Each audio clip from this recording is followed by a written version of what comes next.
small things that first struck you? For example, what was your first day like in school? Well, confusing, because there was just, I didn't understand the system of the locker. The locker, okay. That was a big deal to me.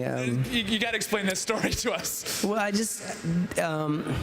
didn't bring a locker, and everyone had a locker, and they were like, yeah, you got to have a locker to lock your belongings. And I'm like, but why? Why do I have to like hide my things?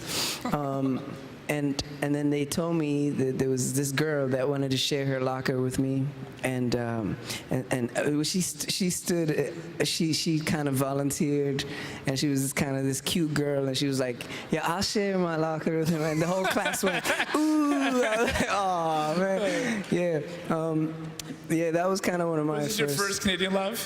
Yeah, it was. I tell you though, I think my memory of Canada, the first Canada experience, was reading the word Mississauga.